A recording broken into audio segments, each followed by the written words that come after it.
Pour la forme factorisée, donc on a le paramètre A, le x1 et le x2. Donc, il faut faire attention, il faut vraiment avoir la bonne forme. Sinon, vous transformez. Comme ici, on a x plus 4.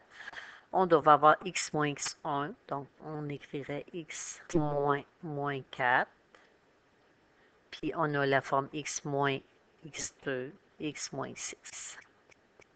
Donc, le paramètre A se retrouve devant les parenthèses.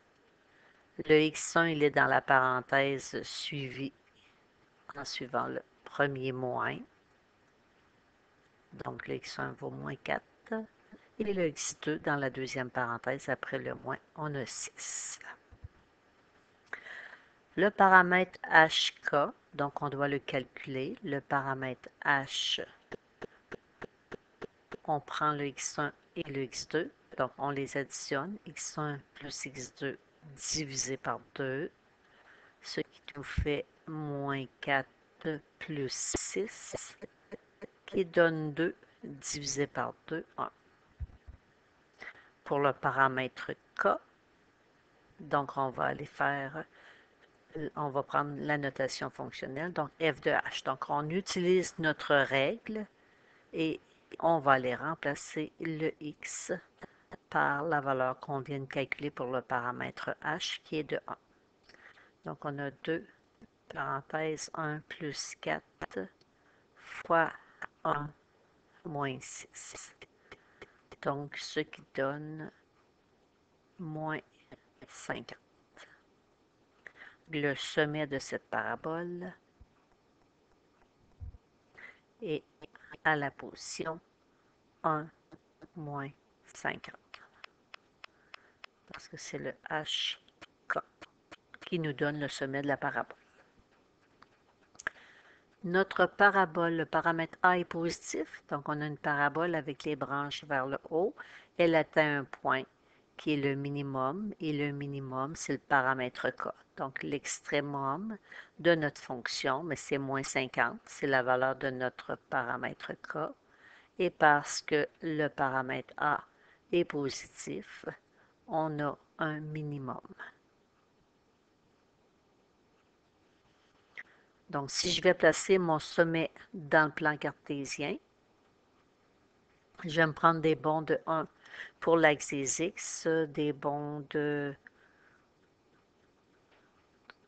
5 pour l'axe des Y. Donc, je vais placer mon sommet à la position 1 moins 50 dans le plan cartésien. Je sais que je vais avoir dessiné une parabole avec les branches vers le haut. On sait que la parabole, elle est symétrique. Donc, je vais à la position x égale la valeur du paramètre h. Le paramètre h vaut 1. Fait que vis-à-vis x vaut 1, on va avoir notre axe de symétrie.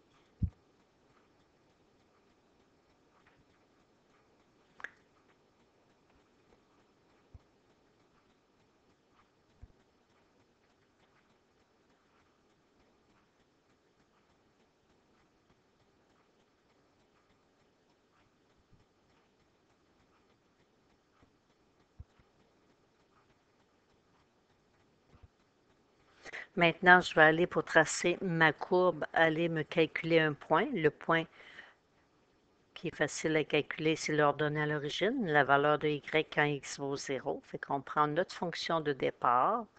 On avait 2 parenthèses x plus 4, donc on va avoir 0 plus 4 fois x moins 6, 0 moins 6, ce qui donne moins 48. Donc, j'ai un point que je peux placer dans le plan cartésien qui est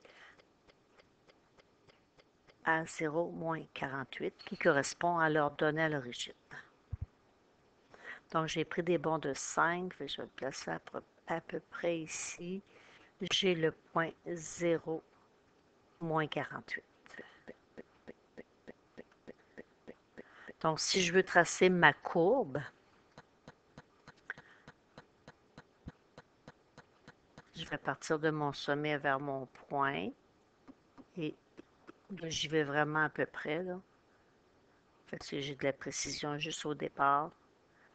Le reste, c'est pas calculé. Ça me donne une approximation du graphique. Si je voulais un petit peu plus de précision, de mon ordonnée d'origine à mon axe de symétrie, j'ai un carreau. Donc, par symétrie, je vais avoir un carreau de distance entre mon axe de symétrie et l'autre point qui est à la hauteur moins 48. Donc, j'étais ici à 0 moins 48. Sur l'axe de symétrie, je suis à 1 moins 48. Donc, après, je suis à 2 moins 48.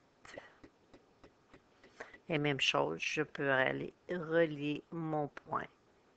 Et je sais tracer ma courbe tout en restant symétrique.